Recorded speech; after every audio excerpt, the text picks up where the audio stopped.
2025 ஆண்டு மே மாதத்துக்கான வாக்கு. ஒரு நாணயத்தின் இரு பக்கங்கள். சங்கீதங்களின் புத்தகம் 33 சங்கீதம் 4 இப்படியாக நாம் படிக்கிறோம். கர்த்தருடைய வார்த்தை உத்தமமும் அவருடைய செய்கையெல்லாம் சத்தியமாய் இருக்கிறது. ஆபிரகாம் தன் தேசத்தை விட்டு கடந்து போக அனுமதி கேட்டான். ஆனால் வழியில் பஞ்சத்தை எதிர்கொண்டான். தாவீது இஸ்ரவேலின் அடுத்த அரசராக அருள்பொழி பெற்றிருந்தார். ஆனால் சவுலால் பகைக்கப்பட்டார். எலியா பாகாலின் தீர்க்கதரிசிகளுக்கு மிகவும் சவாலாக இருந்தார்.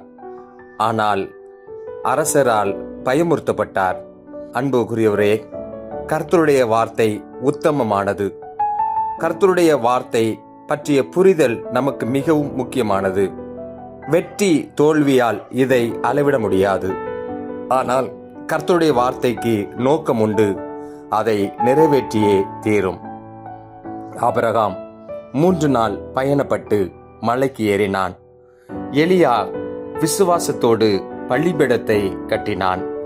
தாவீது ஆண்டவருக்கு ஆராதனை செய்தான். பொய் சொல்ல கடவுள் ஒரு மனிதர் அல்ல. அவர் வார்த்தை உத்தமமானது. அதே போல 33 சங்கீதத்தின் பின்பகுதியிலே 4 பின்பகுதியை படிக்கிறோம். அவருடைய செய்கைகள் சத்தியமானது. அவருடைய செய்கைகள் சத்தியமானது. இதுதான் ஒரு நாணயத்தின் இரு பக்கங்கள். கர்த்தருடைய வார்த்தை உத்தமமானது. அவருடைய செய்கைகள் சத்தியமானது. அவரின் செய்கைகள் நம்முடைய கீழ்ப்படுதல் வழியாக உறுதி செய்யப்படுகிறது. இஸ்ரவேல் ஜனங்கள் வனாந்திரத்திலே 40 ஆண்டுகள் வழிநடத்தப்பட்டார்கள். பல்வேறு இடர்பாடுகளை சந்தித்தார்கள்.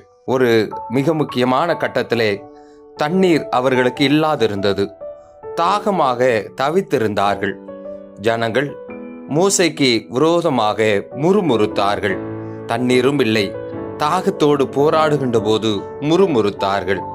ஆண்டவர் அவர்களுக்கு அவருடைய செய்கைகளை விளங்க பண்ணினார்.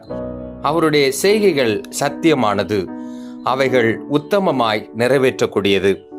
பயமுறுத்துகிறவர்கள் மத்தியிலே கர்த்தருடைய வார்த்தை நமக்கு உத்தமமாய் விளங்கக்கூடியது. ஆகவே தான் இந்த மாதத்திலே கர்த்தருடைய வார்த்தை நமக்கு உத்தமமும் அவருடைய செய்கைகள் எல்லாம் சத்தியமாய் இருக்கிறது. அவருடைய வார்த்தைகள் நிறைவேறும். அவருடைய செய்கைகள் எல்லாம் பயங்கரமாயிருக்கும். நம்பிக்கையோடு இந்த புதிய மாதத்தை துவக்குவோம். ஆண்டவர் நம் அனைவரையும் ஆசீர்வதிப்பாராக. ஆமேன்.